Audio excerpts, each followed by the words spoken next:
Oh, Kristin, how you doing, my friend? Really good, really good. Thanks for having me. Thank you for being available. I think I initially came across your profile on Instagram through Cam Fraser. You know Cam? I sure do. Yeah. Beautiful man. Oh, incredible, incredible. I had him on the podcast as well, and I I wanted to talk about stuff sexually related, and I think I came across his profile, and I was like, okay, yeah, lots of pictures of penises. I was like, okay, and he mentioned about yourself, and I checked out your profile, and I thought, perfect, pictures of vaginas, but it was more related to the females, which I thought was really good, like one for men, one for women. Perfect. That way we can get some real in-depth information on it. And one thing I found really interesting about your page is that you're very expressive, very expressive. Same with Cam, it's amazing. So you're a sexologist, is that right? Yeah, that's right. I studied sexology at university. I was very lucky too. I feel very blessed. Yeah, that's amazing. Like, how come I never saw that at school or university or anything? Right, right. I wish I found it sooner, that's for sure. Yeah. So let's talk about it, like your whole journey. How did you get into this whole sexual exploration? How did this journey start for you? I'd love to share. It's one of my favorite things to talk about. First, the first thing I remember around sexuality is being around 6 or 7 years old and gathering girls together at school to look at each other's vulva because I was fascinated by my own and I really wanted to see what they all look like. I was at a Catholic school at the time. I had one of my teachers, my favorite teacher, caught us. And she was like, Kristin, if you keep doing this, we're going to have to call your mom. And I was like, fuck, like, I do not want to get in trouble with my mom. So, okay, sure, I'll stop. But I was so curious and it was such a fun thing to do with my friends. Like, there wasn't any touching or anything. We were just looking. And so I started arranging these viewings again and never got caught again, thankfully. My mom never found out until I was older. And so, that fascination was always there. Little did they know this, my beautiful teacher, she didn't know that this was going to be my life's work. I've seen hundreds, maybe thousands of vulvas since those early years. And that fascination started there. And then I started exploring my own pleasure and finding, like, I found my clitoris at around 10 years old or maybe a little bit younger. And I was so excited by that. And I really understood my sexuality externally, my pleasure externally really well. There was a bit of guilt there because I thought it was bad and wrong because of the sort of Catholic schooling, but it didn't stop me.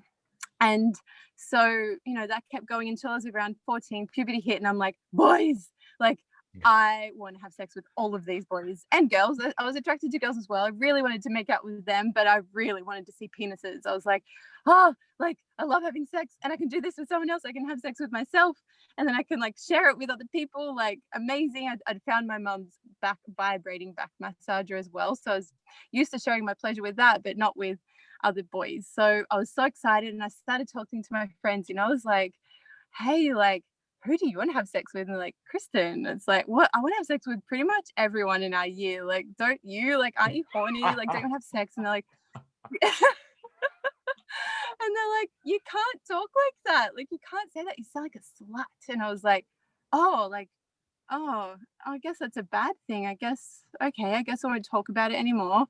But then luckily for me, for some reason, mother's intuition, my mom told me, within that year, it was definitely in that year, I came home from school one day. She said she'd been to a counselor and her counselor told her she was promiscuous. And she told me, and I was like, why is my mom being so, like, excited about this word? She's like, oh, my counselor told me I'm promiscuous, and had this, like, kind of fun, bubbly energy. I'm like, that sounds like something I want. What is it? So I went and found my dictionary or the family dictionary and I looked up you know, trying to spell it. I didn't have Google dictionary then. And I was like, promiscuous, like having sex with lots of people. And I was like, oh, this is what I want. Like, so when my mum is doing it, like, then I love her, I respect her. She makes great decisions in life. I'm going to do that too. And all my shame just went out the window. I was like, I can do whatever I want. Like, this is fine. Like, and started seeing it very pragmatically. Like, I saw my friends having multiple tennis partners. I'm like, well, what's the difference? Like, what's the difference? Like, if I'm having sex with different people or I'm playing tennis with different people, like, it's awesome. Like, I want to do it. And so I started getting a name for myself, and, you know, I'd hear whispers of, oh, Kristin's a slut, and slut here and slut there. And I was like, yeah, like, it kind of feels shit. Like, I kind of want everyone to like me, but I guess it's a price I have to pay to have sex and do whatever I want with my sexuality. And so, you know, funnily enough, last week, I think a sister from school, like, I think like, yeah, around that age, like 14, sent me a private message on Facebook. Hi, I found you. I just want to say thank you. You're so sexually liberated as a teen, and I always really wanted that. And I was like, yes, like I'm happy that happened for you, but I'm so happy you told me, because like, feels like a little win, you know, like I copped so much shit about it. And then, you know, fast forward into my 20s, and I find I have this fetish, which is an infidelity fetish. I had no idea what that meant. I didn't know about fetishes. I only learned this later in my studies. But what happened was, when people would touch me when I had a partner, I would get so unbelievably turned on. I would not be able to move. I would be paralyzed with pleasure, and I would be like, you can do whatever. Like, I'd be in an altered state of consciousness. People could do whatever they wanted to me. I wouldn't care. I'd be like, so what, I have a boyfriend that I love, that I adore, that I want to marry. And then that would happen. Then I'd be like, oh shit, oh fuck, I fucked up everything. I'm gonna have to tell them now, and then they're gonna hate me, and they're gonna break up with me, and everyone's gonna know I'm a bad person.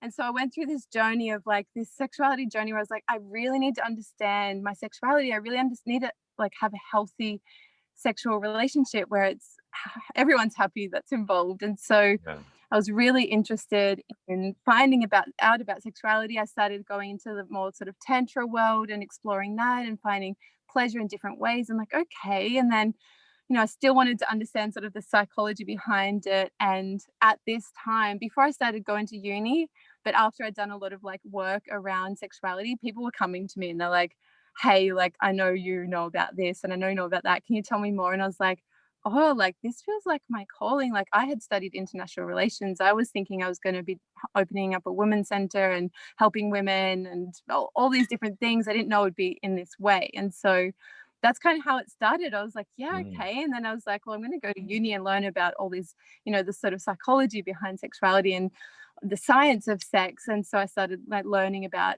more and more things to do with sexuality, and it just sort of blew up from there. Yeah, it makes total sense. I mean, it's a part of you, you know, growing up, you was feeling it, and yeah, it just makes sense. It's almost like when I got into fitness, it's almost like I didn't want to accept it. You know, it's like I loved fitness, but because my dad rejected the idea of doing anything related to fitness, he wanted me to do something which was very academic. And I wasn't a very academic person in school. So it felt like I was really trying to force myself to do something that I just felt was important, what I was supposed to do. And it was only later on in life, I was 31 before I discovered, actually, I really want to go for something that I want to, you know? And now it's so natural for me. I don't need to think about it. I don't even need to be paid. I need some sort of money just for food, you know? But the fact I do get paid, it's incredible. But yeah, a sexologist. What is that exactly? Like, if somebody was to decide to become a sexologist, what does it actually mean? What does it mean for you? Right. So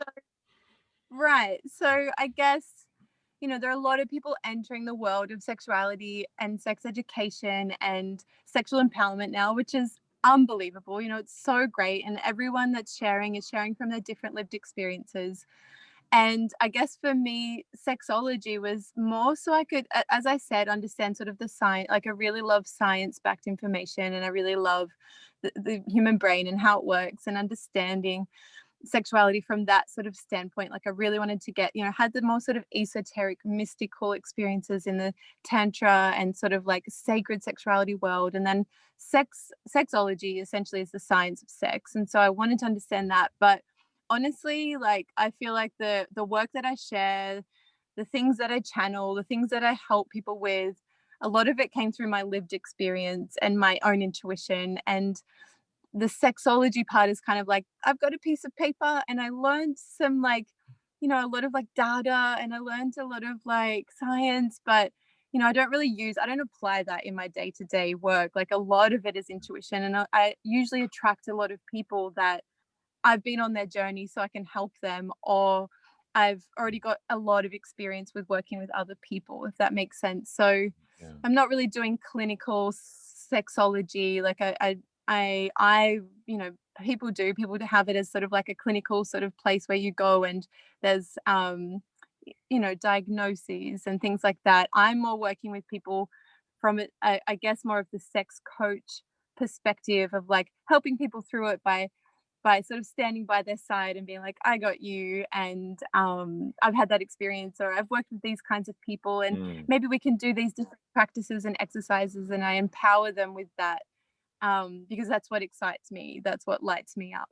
Yeah, that real experience. And that's what people like. I've even heard about speakers that have gone on the stage and they've been given a script to follow, but the moment they have to follow the script, they just feel uncomfortable. It's not from them, it's not really from the heart, from their own experiences. So yeah, that totally makes sense. Also, when I work with clients, it's the same sort of thing.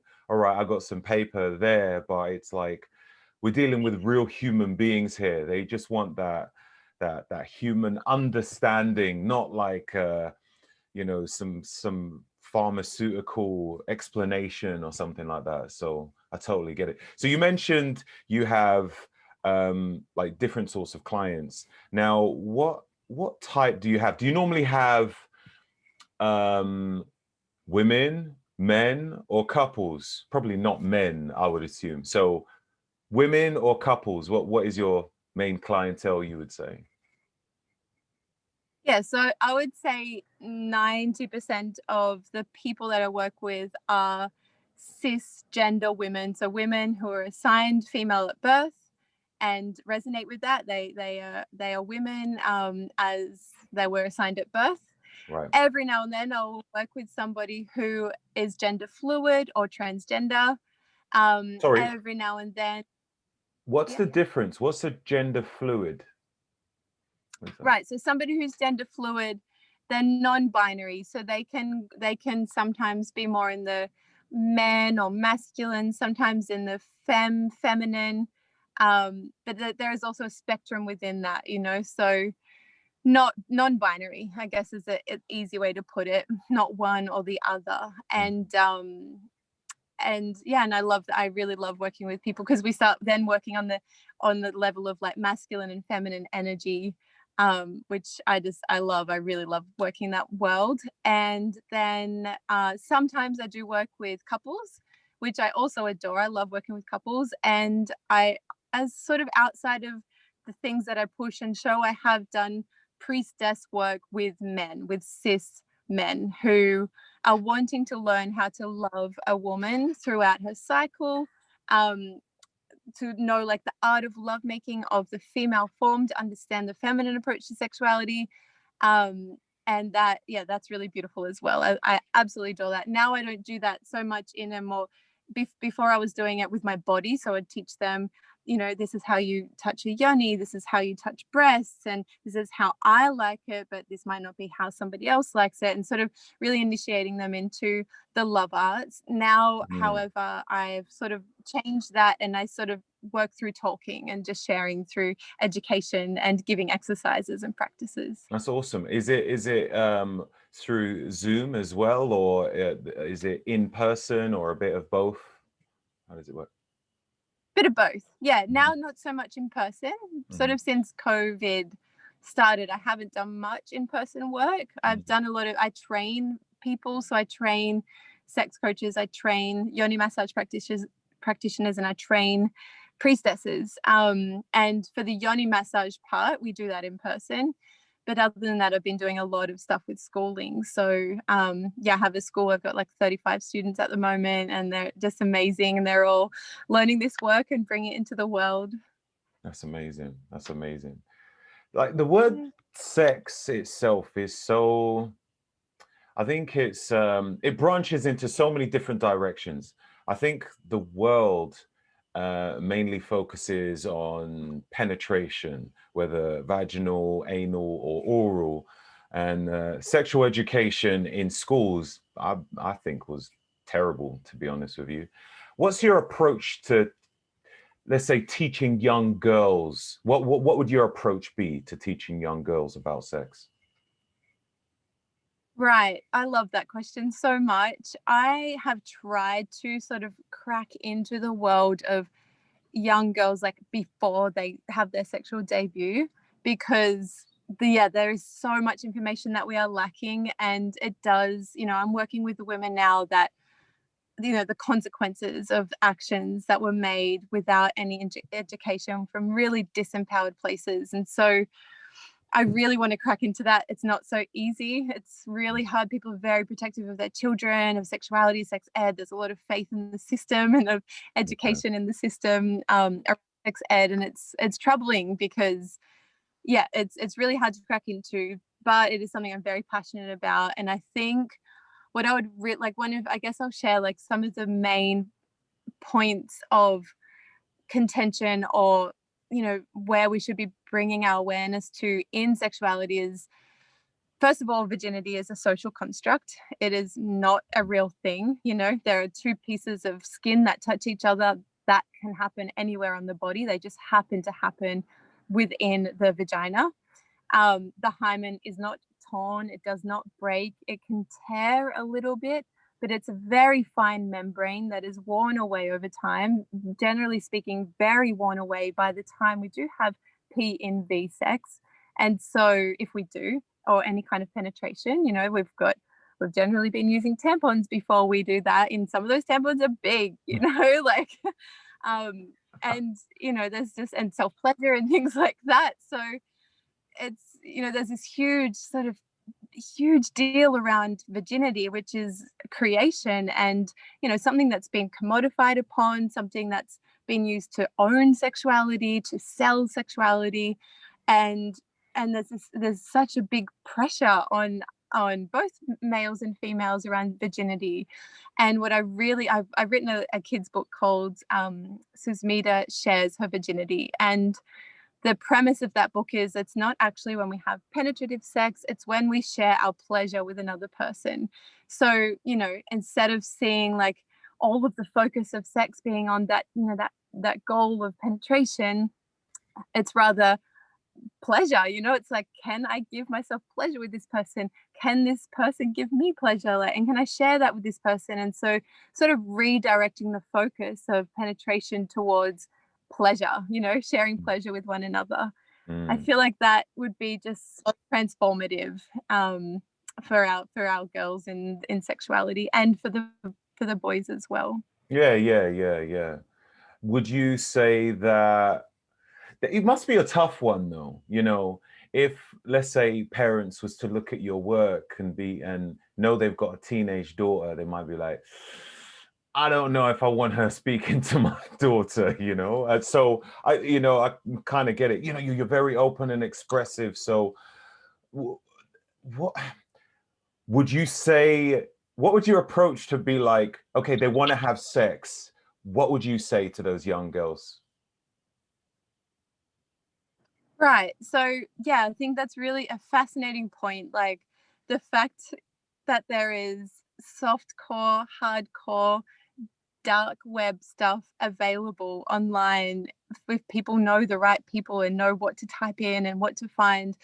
The fact that there is so much, misogynistic, very, abusive and sometimes illegal behavior, and a lot of really unhealthy practices that are so easily accessible. Like every teenager has a phone. Most teenagers have a smartphone and connection to the internet, and there's this access to some really dark stuff and some really like unrealistic portrayal of sexuality. And so what I would love to question the parents is like, would you like your daughter to see this version of sexuality only, or would you like them to see a well-informed, well-educated version? Because they're gonna have one or the other, and it's looking pretty grim if they've only got access to the misogynistic, unrealistic, sometimes illegal sexual activity that's available, which is where most people are getting,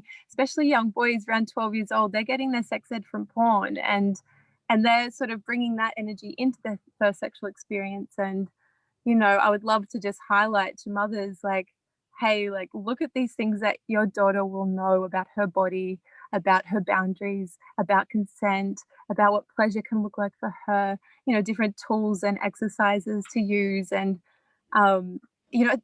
that can seem scary because it's not being done, but actually it's really safe. Yeah. Makes sense. I like that. Yeah. I remember as a boy, I think my first even understanding about sex was from one of my dad's old porn tapes. Tapes. So that was some years ago. Cassette tapes, VHS. I remember putting it on and seeing a guy masturbate. Obviously, I saw the penetration, but I saw a guy masturbate, and I was like, "What is he doing? Why is he shaking it like that?" And I thought, let me just give it a go. Started to shake it, and I was like, "This is feeling all right. This is quite interesting." Yeah. And the moment of climax, it was like, I just remember my eyes just fluttering. I was like, "Oh my God, what just happened there?" It was just, it was insane. But yeah, like, but it's true. Like, if you're watching pornography, like it maybe some things you can learn from it, but there's certain things that you probably shouldn't be. Like, you need to understand probably a bit more in-depth understanding. This is just the surface value of it, I'm sure.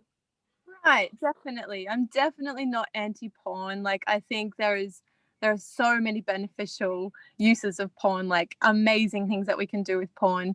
But when sort of like the more like the porn that's easily accessible and that's sought out and sort of pushed in a way and shared, that kind of porn, if that's the only access to sexuality and sex ed, it can be very detrimental. It doesn't give the full picture. People forget that they're actors, but there is beautiful ethical porn where, feminist porn where there's like much more focus on pleasure, amateur porn where you can see like what people actually look like and when they're not acting, which is really beautiful.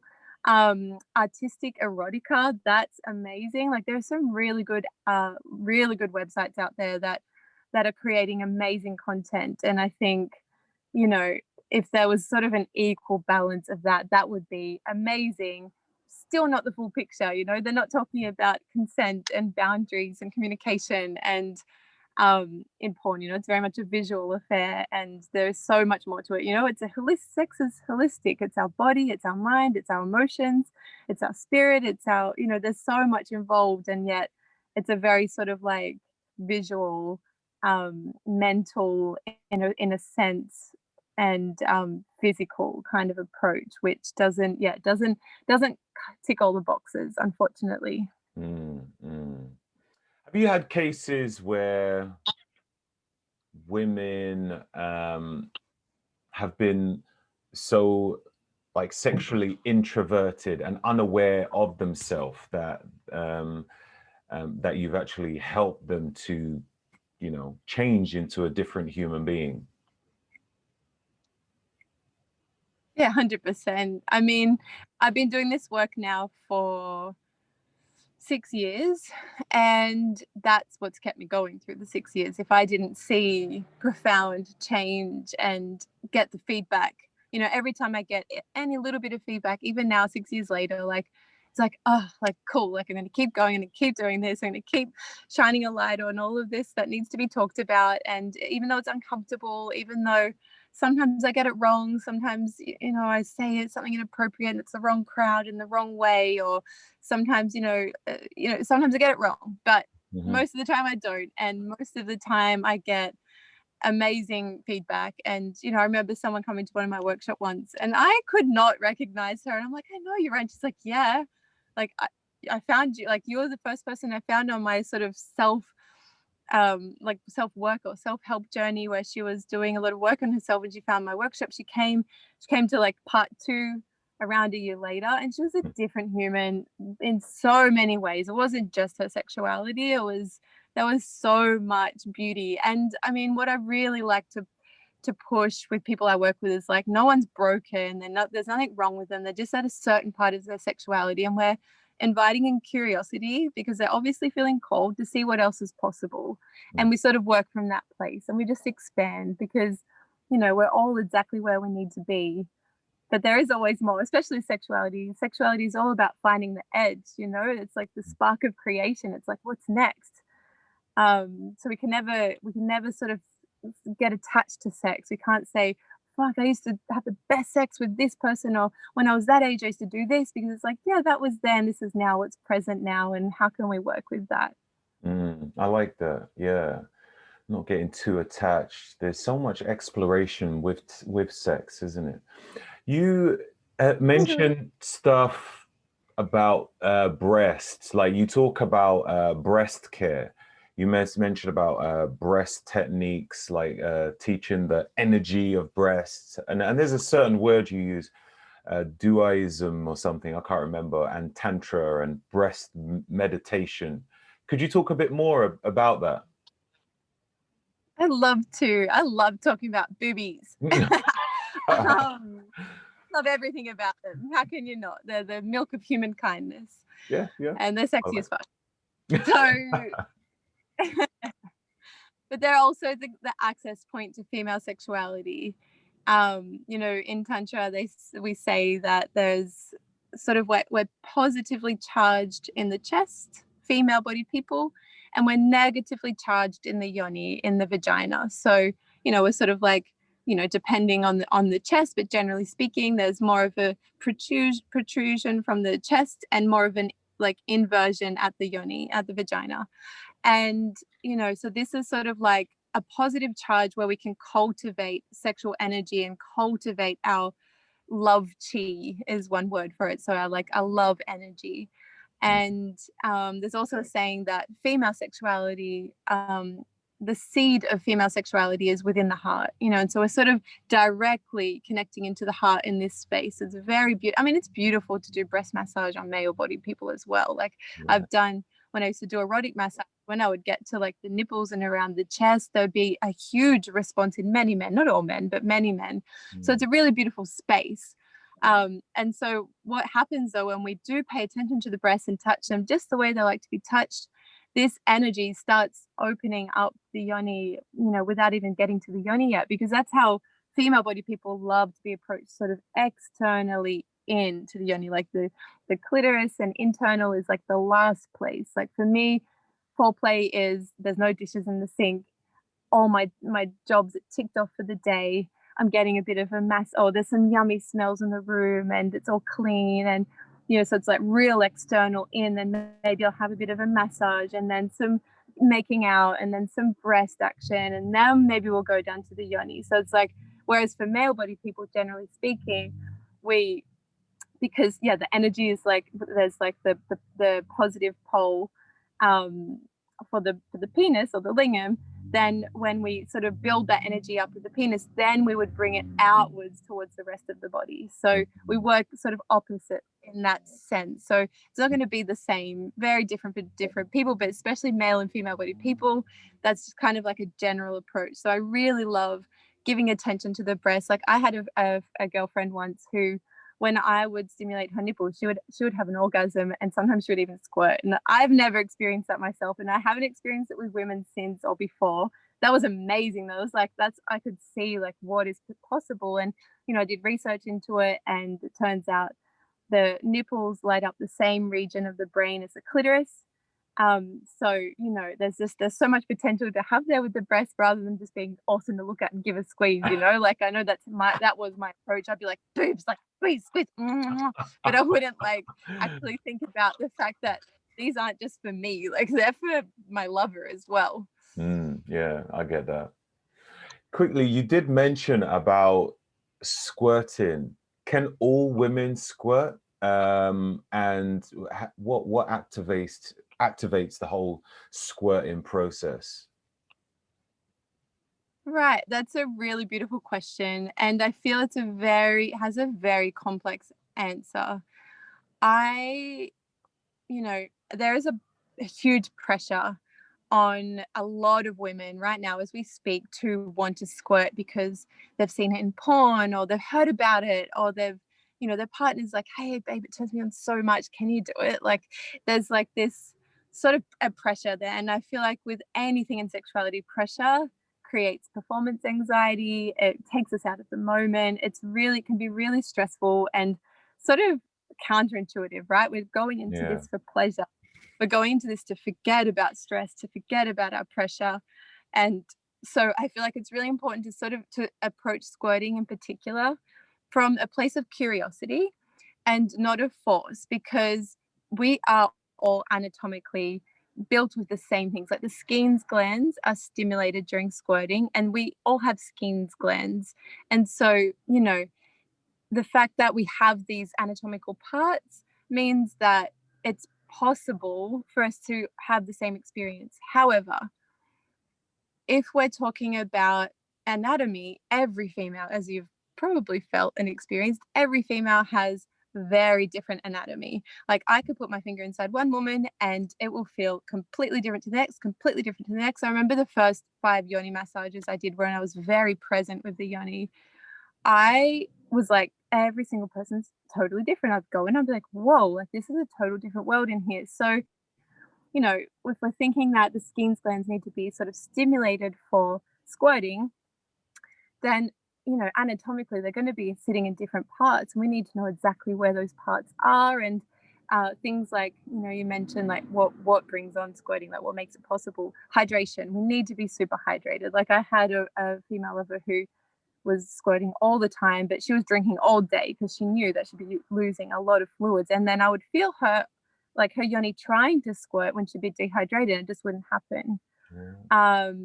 So adequate stimulation as well for most people. However, some people don't need that mindset. Like I've talked to a woman who never squirted before, went to a swingers party, was dancing on a pole, a whole bunch of people were touching her and just feeling all yummy and juicy, and she squirted everywhere. She's like, what? Like, I can't even do that usually. Like, and it just happened. Whereas some people, they've been squirting ever since they've been having sex. So it's one of those things. And I think it's really important to note that just because somebody squirts doesn't mean that orgasm is any bigger or better. Like when my female lover, she was like, she had never had a clitoral orgasm. And then she bought a vibrator and had one. She was like, holy fuck, now I understand why women are so obsessed with clitoral orgasms. Like she'd only had internal squirting orgasms. And so it was almost like, it was really beautiful to see that they're all amazing. Yeah. And it's also really important to, if you're going to want to squirt, if you want to explore, to do so from a really, again, a curious place, because if we force it and push it, we can cause damage. It can, right. I've heard of different stories of people pushing and forcing too hard, and there's been issues that have happened within the yoni since then. So yeah, we don't want to be forcing or pushing anything in sexuality, especially something like this, because it is a beautiful opening that can happen. Yeah, makes total sense. You use the term woman. I've seen it on your posts, woman. I'm guessing it's a word, I don't know, you possibly coined. What does it mean to you? So thanks for asking. I'm really happy to talk about it. It's a pretty controversial word. I would love to share what it means to me. I'd love to also share about why it's controversial. One reason is because it seems exclusive. It seems as though I'm excluding trans women, which I'm definitely not. And however, I like it that it sparks that conversation.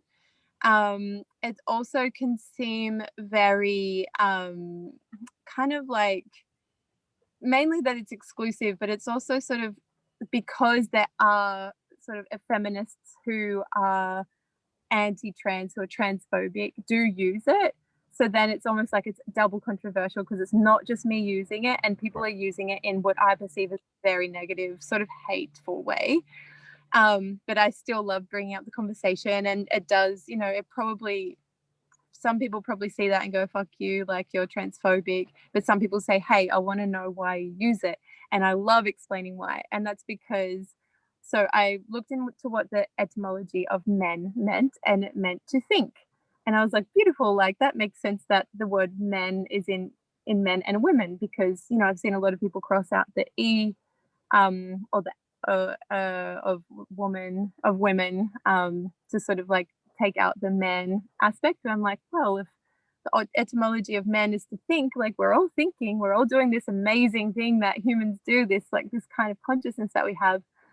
And then I was thinking like woman, so like the, you know, the fact that there's womb in that word, it's referring to the womb. And so, you know, the B's been dropped and we don't really think about the fact that it's woman, right? And you know, it's referring to the fact that not only can we think, we also have this beautiful, powerful, wonderful thing inside us that can create life, that brings the variety and the spice in life, because we are always changing, because our hormones are changing every single day. We were all grown in this thing. We all came from a womb, and it's International Women's Day as we record this, so that's perfect timing. Shout out all women. And you know, I just thought it's really important to honor that. Why are we not honoring the fact that we not, you know, the term baby brain? Baby brain. I've possibly Yeah, heard it. maybe you don't have it. Right. So in Australia, we say someone has baby brain when they're pregnant, and it's generally referring to them being like a little bit forgetful and like, you know, putting the keys in the fridge or something like that because they're pregnant, because all of this, you know, this wisdom is now in their womb. Like they're in survival mode. They're growing a baby. Like they've got so much going on. So it's like baby brain, but actually they're doing so much. Not only, you know, life can be pretty tricky without growing a human inside you, but we see women like working and also having a family and relationship and friendships and also growing a human while they're doing it. You know, it's pretty fascinating. And so I just feel like it's very honoring and respectful word. And then the way that I include it for trans sisters is that if you recognize yourself as a woman and you connect to the energy of having a womb, then you're a woman as well. And same with sisters who have had a hysterectomy, just because if they've had their uterus removed or their entire womb removed or partially removed, doesn't mean they're less of a woman. Like they've still got that energy of the womb. So for me, I think it's another way to include trans sisters into womanhood. I've actually got like I've got like a free offering that I do for trans women, which is like a womb connection meditation and like a little like thing to fill out during the lunar cycle, so they feel like they're, you know, in cycle as well, as the same as with womb carriers. So really passionate about it. I might want to talk about that. This whole, I saw that maybe on your page or on your website about the Loomis cycle and different cycles, and what does it all mean? I mean, it's like totally alien to me. Yeah. What does it mean? Is it a way of getting in touch with your inner sexuality and in I don't know, in line with the stars and moons and stuff? How does it work? Right. So the female cycle is generally 20, you know, on average it's 28 days, the same as the lunar cycle. And, you know, as creation has it perfectly, our ovulation, you know, if we're in sync with the moon, our ovulation is at full moon and our menstruation is at dark moon. And, you know, full moon is like when it's really bright and we would all be seen, you know, sort of back in the day, in ancient times, we would be, we would all be seeing each other, out to have sex and procreate. It was very important back then. Populate the earth, not so important now. It's more about fun now. So, it's really beautiful, this connection that we have with the moon, the dark moon. It's like we go within. It's very sort of, you don't want to, out and about and having fun and having gatherings with the like you are with the full moon, dark moon. It's more very internal. And women would actually have menstrual huts that they would gather together and bleed together, and they'd have, this is a time when we would be having a lot of like insights come in. This is when there was a saying, if you wanted to destroy a village, you would destroy the menstrual huts, because this is where there was a lot of the wisdom keepers were. This is when we would have, like, where our left and right hemisphere of our brain are in high communication during this time. Unfortunately, we're very out of touch with these practices, and so we don't really realize it. But during our menstruation is when we can even get into sort of trance-like states. Men would in fact go on vision quests or take plant medicine to be able to have the same sort of visions and insight and connection and make decisions and see what the next step was in the next cycle. So the different phases of the cycle are very much connected to the moon because of, different hormone problems and artificial lighting after dark and other things. We're not always connected with the moon. Like, some people have longer and shorter cycles. Some people, they'll bleed with the dark moon, for 6 months, and then they'll change, which is all beautiful. No one's broken in doing that. It just means we're learning different things as we go. And with knowing the menstrual cycle, it definitely relates to our sexuality, because our sex is totally influenced by hormones, and our hormones are changing every day. So when we can understand our cycles and understand that we change every day, that there's certain phases where we're going to feel differently. For example, the premenstrual phase, which is the luteal phase of the cycle. This is when we have more progesterone, and we're really sensitive. And this has an evolutionary purpose, because we're very emotional beings. We get sensitive to the things that aren't working, and we feel an emotion about it, so we do something about it. And however, because we're often not cycling consciously, we will, start projecting shit on our partner and picking our partner apart, or we'll start picking apart our appearance. We'll think we're ugly, we'll think we're fat, we'll think we're not good enough, and that, and if we won't see that, that our curves are beautiful and that our fat is beautiful. We won't see that, our acne scars are actually gorgeous, or that our pimples are cute. We will, whereas maybe in the follicular phase, you'll be looking at your fat thighs and be like, fuck yeah. Like, I'll be like, oh, it's this little pimple, whatever. In other phases of the cycle, but in the premenstrual phase, we can really pick ourselves apart, because we are so sensitive, and we're so sensitive to problems. Like, you might have a partner and you'll be like, oh, like, they've left their clothes on the floor again. Like, can you please not leave your clothes on the floor? But then you bleed, and then you're like, I don't actually fucking care, whatever. And so understanding this and understanding, like, of course it's going to affect our sexuality, because if I'm like really, really sensitive and I'm premenstrual, maybe light touch isn't going to feel so good, but maybe massage will, because I'm so tense. That's going to relax me and ease me. And maybe I don't want P&V sex, but maybe I really want to connect in a different way. Maybe I want to share some of the shit that's going on for me, and we are intimate in that way. Whereas, fast forward through bleed phase into follicular phase, when we have a lot of estrogen and a lot of energy, and we're very extroverted and we're very do, that would be a phase that we would want to, because we have so much energy, we would give more in our lovemaking. Whereas in the other phases, we might receive more in our lovemaking. That's truly fascinating stuff. Fascinating. Trying to digest all of that. It makes me question, I don't know, like, when, let's say when a woman's going through the phase of where she's feeling a bit sensitive and stuff like that, what's the purpose of it? Like, what is the body trying to get you to do? I don't know, the alignment with the moon. Like, why is she that way? What, there's obviously a good purpose to it. It's not just all negative, right? Yeah, 100%. So yeah, I feel like the only time it's really negative is if we're doing it unconsciously, and we're picking ourselves apart or picking our partners apart. If we do it consciously, we're able to go, hey, like I can see all of the things that aren't working, and let's create some change. Like, this isn't working for us. This isn't working in our relationship. This isn't working in the community. This isn't working what I'm doing. I've had some pretty shitty behavior. Maybe I should change that. It can be amazing. And, you know, I love it. I love that phase. And my partner's like, as soon as I start going into premenstrual phase and I'm like, babe, we need to talk about something. And my partner's like, all right, I'm ready. Let's draw the bath. Let's have a cup of tea. That's amazing. That's amazing. How many?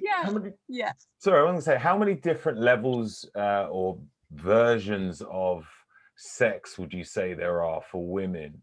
And what would they need to do to achieve it? I know with women, it's a bit more. So I don't know. Do you have I don't know if it's a hierarchy of sex or just like different segments and different categories for women?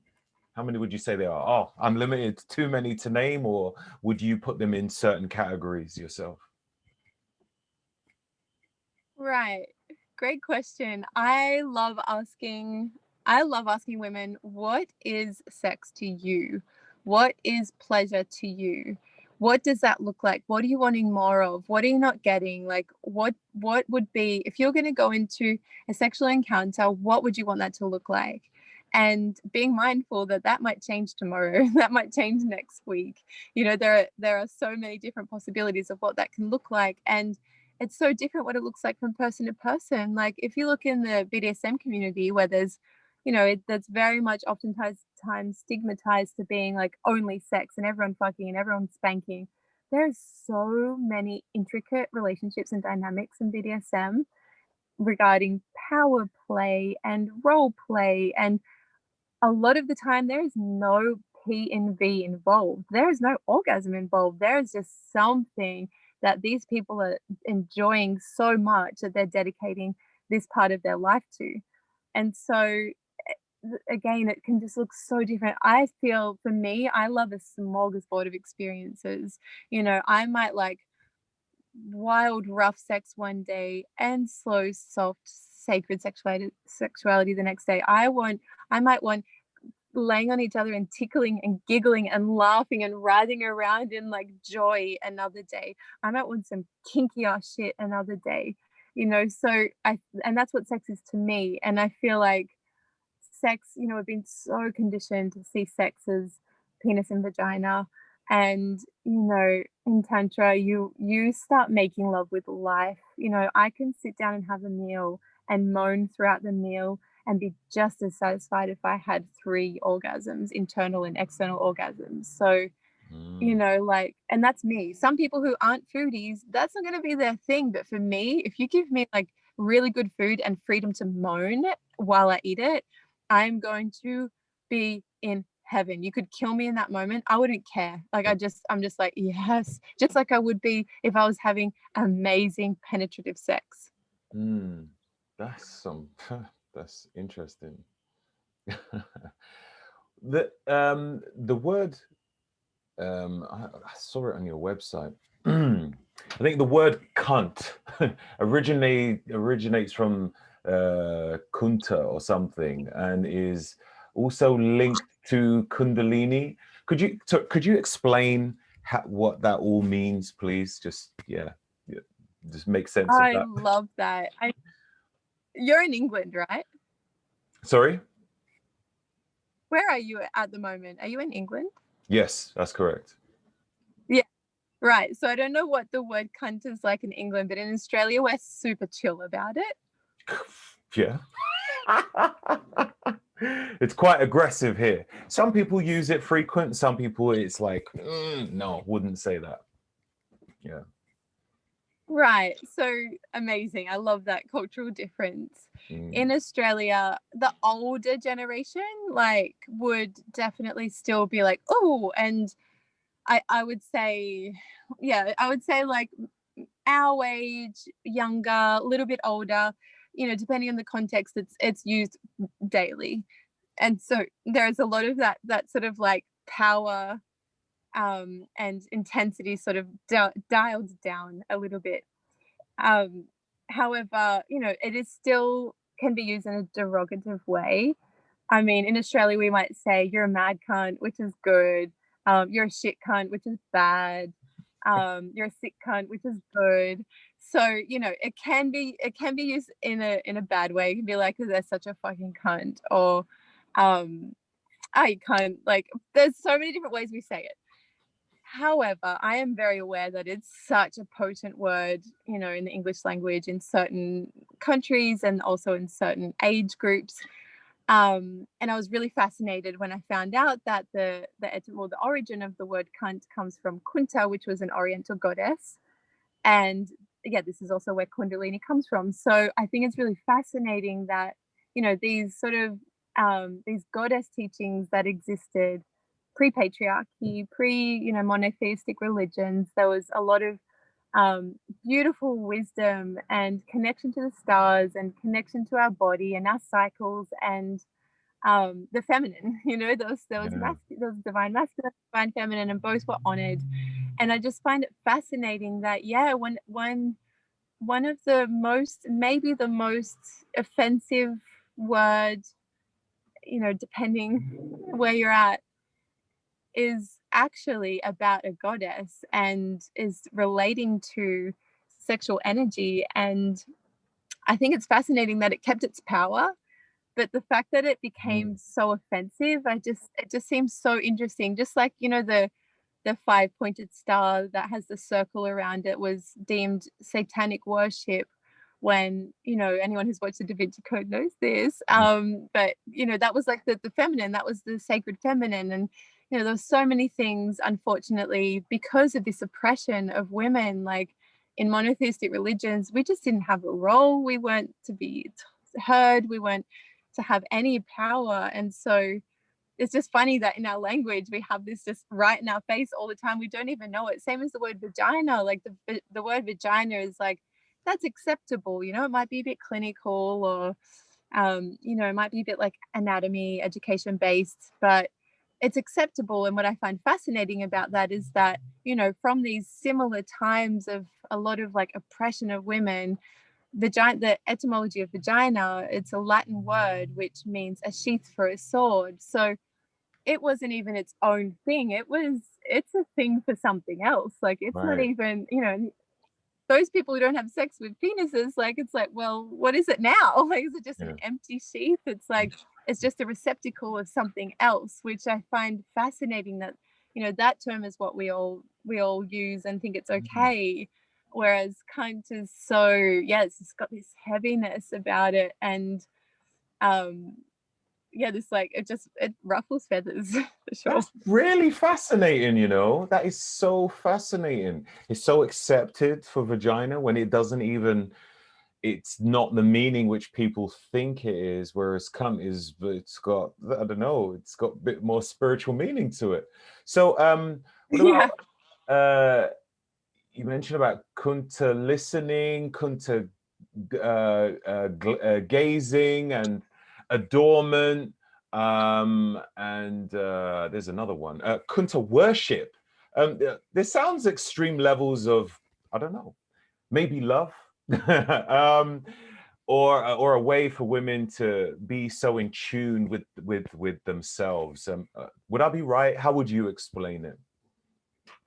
100%. Yes. Like, this is, I guess, one of my biggest passions in life is like vulva understanding, pussy pride. Like, I feel like there are so many women who, couldn't pick out their yoni in a lineup, whereas most men could pick up their penis. It's like, it's kind of hidden, like, it's kind of hard. You kind of have to get a mirror to have a good look, and a lot of women haven't done that. And so, we're walking around with our genitalia with us all the time, and we don't even know what's going on down there. And I find that so fascinating. Like, I've talked to many women in their 30s, 40s who think they pee out of their clitoris rather than their urethra. They think their clitoris is their urethra. Like, there's that level of lack of education and understanding of the body. And so I'm so passionate about just getting really intimate with the vulva and with the kunta, with these different practices of worship. Like, worship of your own and of a partner's genitalia is so profoundly beautiful. I also teach lingam worship, which is penis worship, where you know, there's no goal for any kind of orgasm. You're not asking anything from the partner or from yourself, but you're just saying really beautiful words. I like to make up like milk and honey and rose petal kind of libation, and I pour it on my lover's genitals or on my own, and I say really beautiful words, and then I'll on my of my lover's genitals, I'll kiss and lick and suck off this yummy nectar, this liquid, and there won't be any, there's no expectation to do anything. It's just being in the moment. It can be really healing, especially for lovers who have had any kind of sexual trauma, who have, pushed themselves to have sex when they didn't want to. If there's been any kind of like, erection sort of difficulties where, there's been, like sensitivity around being hard and being big or whatever, the wounding that males have had to endure around genitalia. It can be so beautiful to just be honored in exactly as you come, exactly as you are. So this is something I love for people to do on their own genitalia, so then they can do it with their lovers as well. And so once you sort of start having that relationship with your genitals, you don't really accept any bullshit anymore. Like, you start listening to yourself and to your body, and you don't do the things that maybe you did do before that were hurtful. And it's really beautiful. And then kunta gazing at the vulva, very profound. Like, as I said, I've seen so many, and the more you look, like, there's a huge problem with body image dysmorphia in our culture in total. Like, a lot of us we've had to fight against a system that makes us feel inadequate. And so, that's huge in a labia. Like, unfortunately, in Australia at least, soft porn is not allowed to show inner labia, which is where most young boys are getting sex ed. And so a lot of females don't know that their inner labia is normal, asymmetrical, different colors, different shapes, different sizes. They're all normal. And labiaplasty is on the rise. Fortunately, body positivity is also on the rise, but it's still happening. Like, I saw on TikTok the other day, people plastic surgeons promoting labiaplasty, and we know on TikTok it's just full of young kids. So it's a big problem. And so the more people I can get looking at their inner labia, knowing that they're normal, that they're beautiful, that and seeing them as a delicate flower that they are, is so amazing.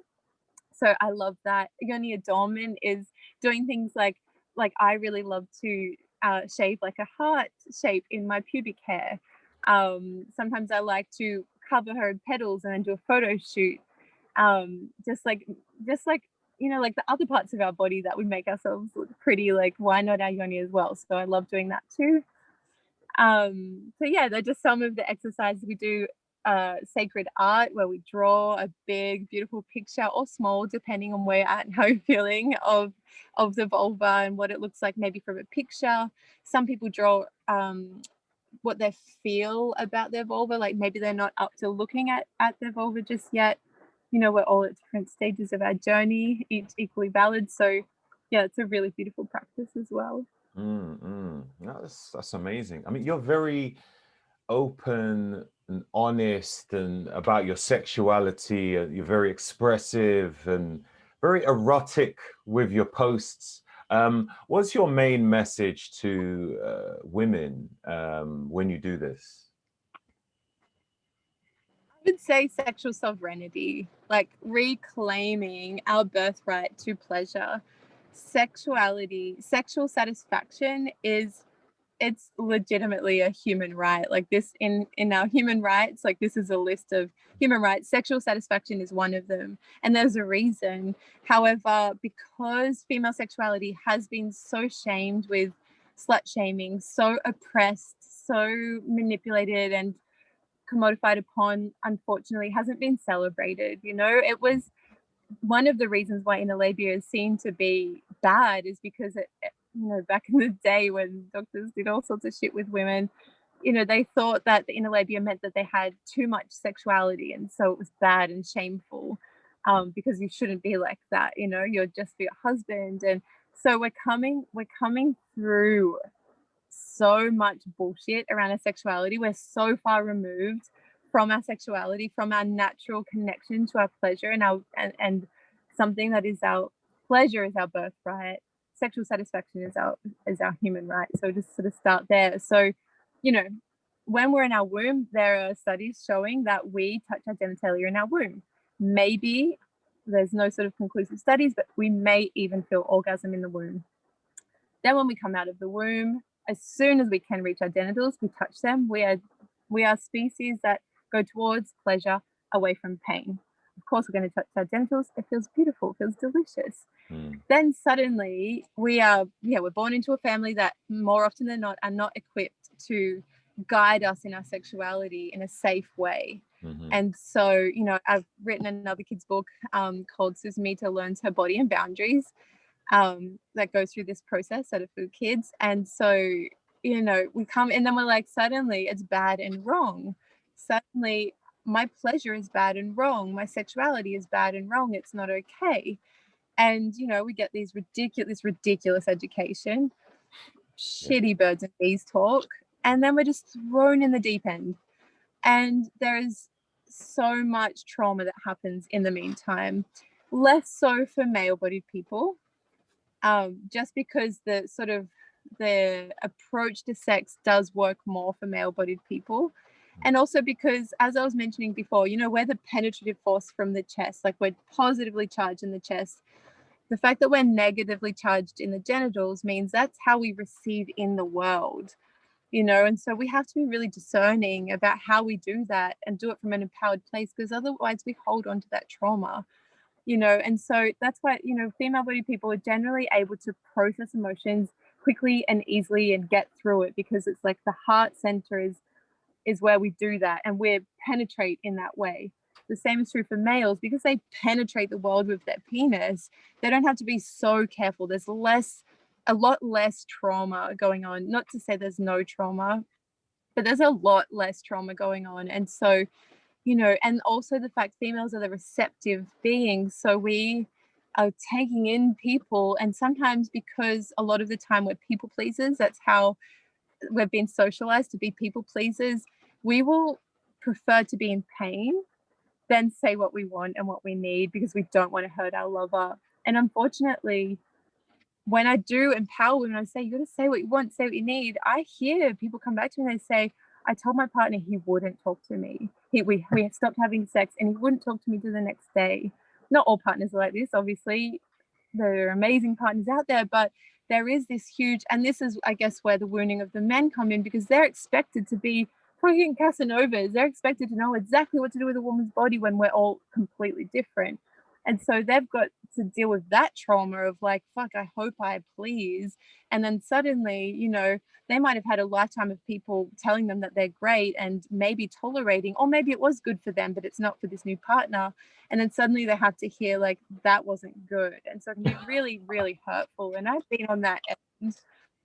You know, I've been like, I've done something to my partner and my partner's been like, oh babe, that didn't feel good. And I'm like, oh, neither did you telling me, but thank you. Like, and you know, I had to like come up with a mantra of like, thank you for sharing your boundaries with me. Thank you for telling me what you like. I want to know what you like. Like, it doesn't matter that my inner child is like, fuck, I suck at sex. It's better that I know what you like and actually get better at what I'm doing than keeping on hurting you. So I really try and empower women to, take back their sexual sovereignty. And, you know, that comes through knowing the anatomy. That comes through knowing that we're cyclic. That comes through knowing that we don't work like men in sex. You know, when there's stress involved, you know, for the body, biologically, it's going danger, danger, danger, danger, danger, danger, danger. There's something wrong. There's something bad. And so, you know, it makes sense if a guy ejaculates from that. You know, a lot of the time men do get affected by stress and sex, but if they ejaculate, that's a good thing, evolutionarily speaking, because that might be their last time to get rid of their seed. However, for female-bodied people, if there's stress, we don't want to have sex, because that could equal baby. Biologically, it's like the body's going, we are not safe, we are not equipped for a baby, so we do not want to have sex right now. There is stress, there is danger. I cannot carry a baby, nurture a baby, look after a baby. So we work so differently. Like, we have homologous structures of the anatomy, the genital anatomy. However, the boner of a male is external, the boner of a female internal, and our boners can take so much longer to become engorged than a male. You know, when you feel a woman and she's like all like puffy like a donut around her the entrance of her vagina. Yeah, so that is when we're actually ready for penetration, and that can take time. That doesn't just happen like for boners. Like by the time we finish talking, you know, my next sentence, a boner could have grown in that time to full hardness. Whereas for a female, sometimes we take 45 minutes for all of the blood to get to the erectile tissue. And so much of the time we're approaching sex in a more masculine way that works for men, and we're wondering why we're not enjoying it. We're wondering why it doesn't feel good. It's like, because we don't have all the blood we need in all the places. And so, and also the cervix doesn't lift up and make space for penetration. So my biggest passion, is sexual sovereignty, like getting empowered, knowing your body, knowing your pleasure, knowing what you like, and being able to communicate it. And that's, you know, for me, I mean, that's just so, if I could see more women doing that, I wouldn't have to work so much. I'd be doing art or something else instead. That's amazing. So you also teach something called breathgasm or something. Yeah. What is breathgasm all about? Females. Right. Yeah. So that's everyone. That's for all genders, all sexes. It is something that I co-created with a sister of mine who's a breathwork practitioner. She's a breathwork guide all over the world. She's amazing. Her name's Sarah Silverstein. And she and I learned how to do sort of orgasmic breathing, where I'd breathe at the same time as squeezing my pelvic floor, and then breathing in and then breathing out and releasing, and cultivating sexual energy in that way. And so, you know, when I started talking to her, she was like, you know what, when people do my breathwork sessions, they come up to me, they say, I had an orgasm. How did that happen? And so we kind of put our two worlds together and created breathgasm, which is something that, we love sharing on. It's so amazing, because what it does is it takes penetration off the table. It's like, oh, I can feel pleasure just by breathing.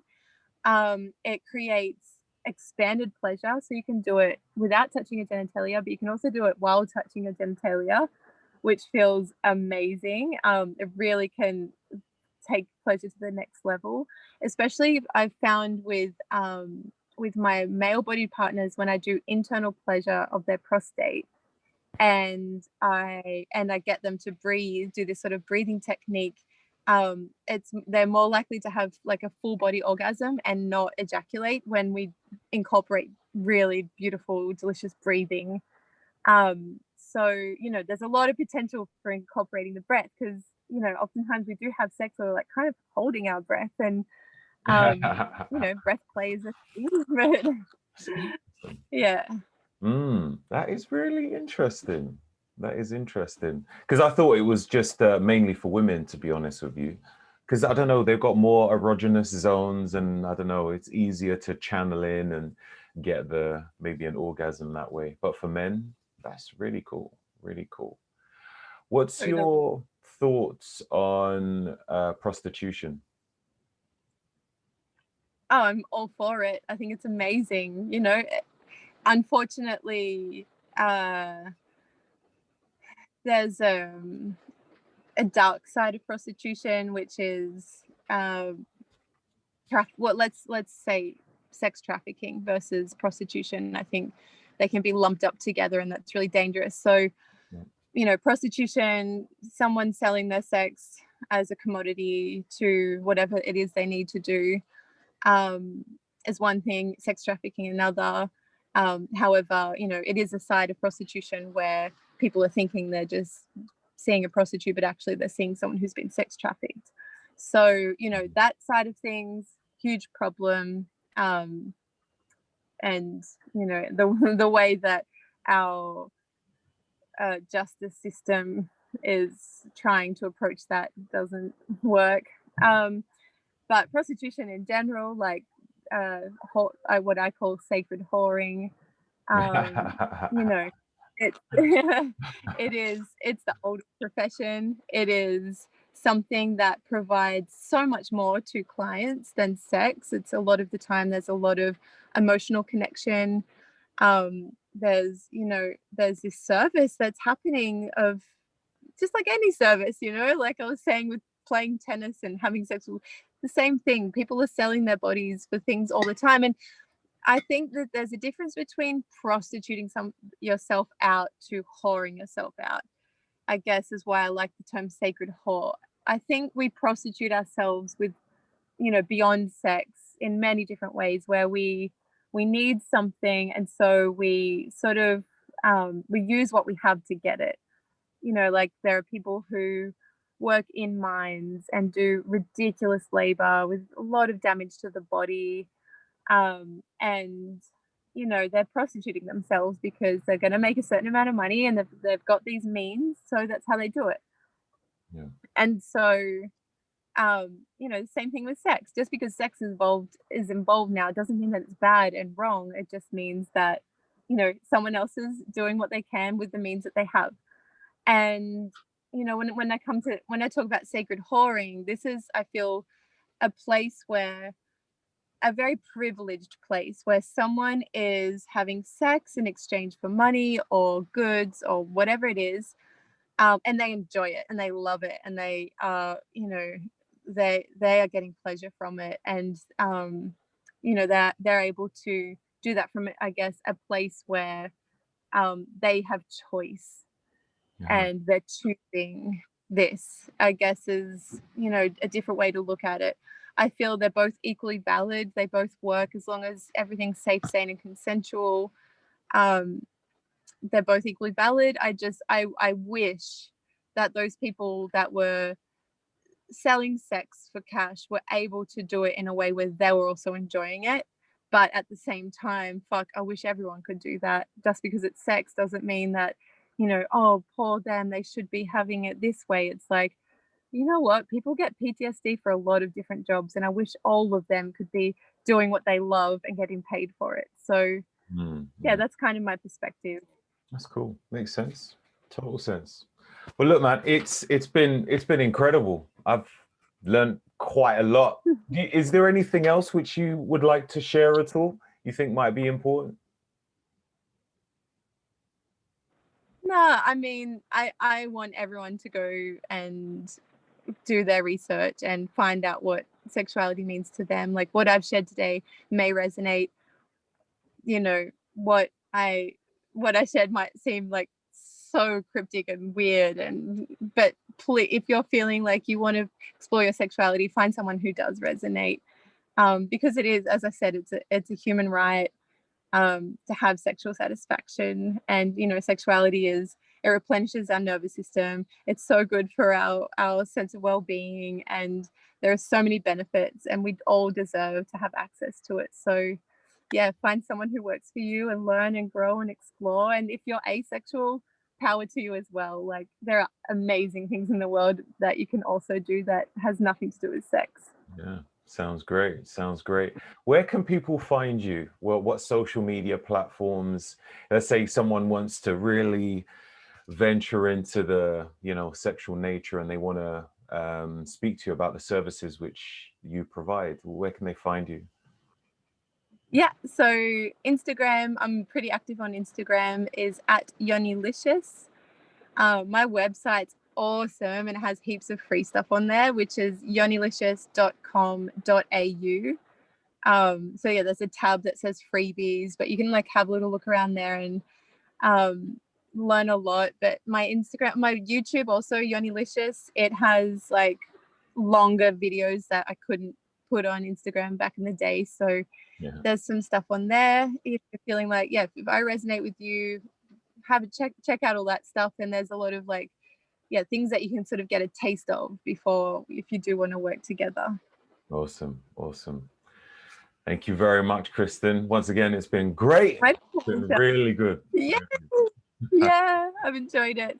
so much. Thanks for having me on and trusting me and asking the hard questions. Oh, they were good questions. Good answers. Great answers.